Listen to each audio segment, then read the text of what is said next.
This is the case of Claudia Tupper, a corrections officer at the Lee County Sheriff's Office in Leesburg, Georgia. Claudia was in a nefarious relationship with a man named Andy Jones. One day, Andy got caught with the daughter of his current lady, so she kicked him out. The daughter was 17 years old. Andy was arrested and sent to prison for 50 years. Claudia and Andy maintained a working relationship, even though the sheriff's department has a strong policy on dating inmates. She continued to date Andy. She was in love. This is the interview of one of the officers in the jail. His name is James Monteiro. There are 3 interviews and an incredible amount of supporting materials. Be sure to check the link below to access the supporting files and to see a Celebrite report from where the police cloned both of their phones, which was made available via Open Records request. Please consider subscribing and becoming a member to help bring more stories like this to light. You will not find anything on this case anywhere.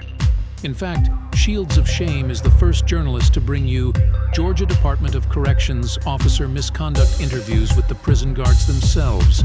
Thank you for your support. Be safe and take care. My name's Clint Carson. James Montero. Alright, Montero. First off, I'm going to read this thing to you.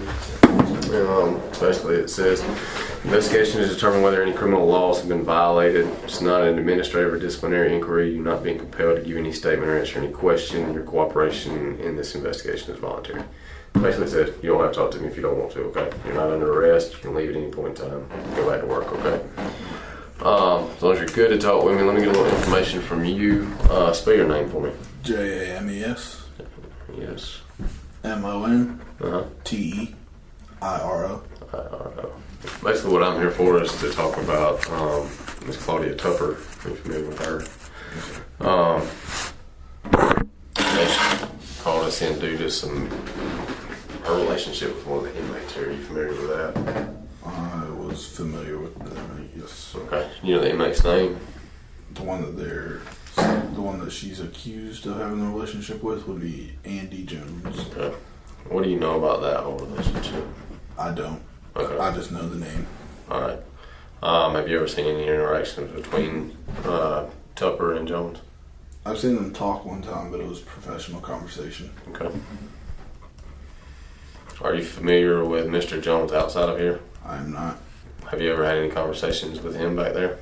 With Jones, I've had a few.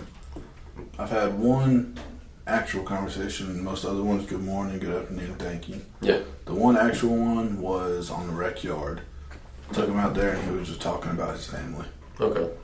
Anything particular about his family? He just was talking about when he gets out. Okay.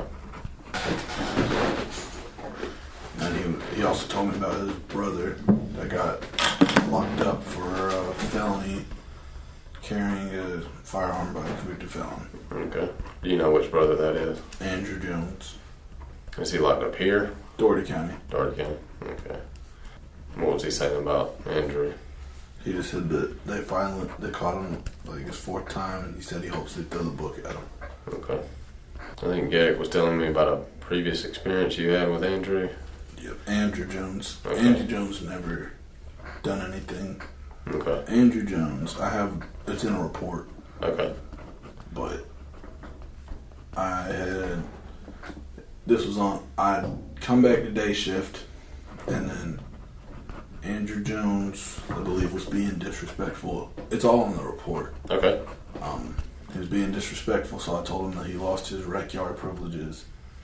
And he told me that he had known, at the time, Major Tupper outside of here, and that she was one of his kids' godmothers or something. Okay.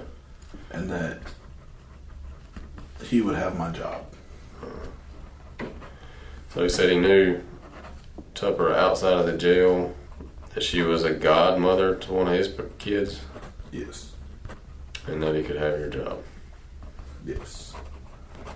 And if you want more details on the situation, that's all in the report because that happened probably about 4 or 5 months ago. Okay. It's got the time, incident, and location. Alright.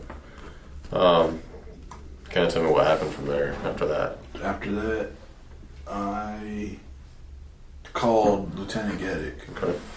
I told him what happened. Lieutenant Geddick then told Tupper, and then Tupper went. I was upstairs. I had just switched out to go up to the pod. Okay. So Tupper came up there and asked me what happened with Geddick, and then went downstairs, and Geddick stayed upstairs with me, and she talked to Jones. And I didn't hear anything that was said downstairs. Okay. So once you told Geddick called Tupper, you went up to the pod. Tupper came up there with Geddick, talked to you about what had happened. Geddick stayed up there with you as Tupper went down and talked to Andrew. Okay. And all that's in that report. Is that something that SVU can pull up and get for me, or do I have to go back to the jail and get that? I couldn't tell you. Okay. All right, I'll figure it out. I know that it was behind door 2. That's where the conversation took place. With Tupper and Jones. Okay. The conversation between myself and Jones took place in day room H. The conversation between Tupper, Geddick, and I took place in control 2. Okay. You said day room what now? H, Henry. H. Okay. Control what 2? Control 2 is where I had a conversation with Geddick and Tupper. Okay.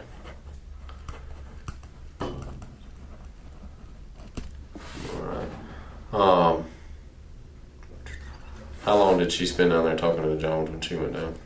I'd say probably anywhere from 5 to 12 minutes. Okay. And it all started because Andrew Jones was being disrespectful. Was he being disrespectful towards the officers or to other inmates? Or? Towards me, I believe. He had done something for me to take away his rec privileges for the day. Okay. And that's when he made his comment. Has Andy Jones ever said anything like that to you? Has he ever? All Andy Jones says to me is good morning, hello, thank you, and can you turn my light off? Okay. Had any problems with Andy Jones since he's been back there this most recent time? The only thing Andy Jones has done since he's been here is gone on Signal 12. That was it. Signal 12? What's Signal 12? Suicide watch. Okay. It's the only report I have on him.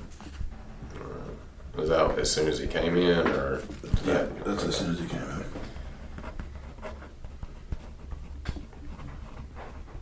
What got him on Signal 12?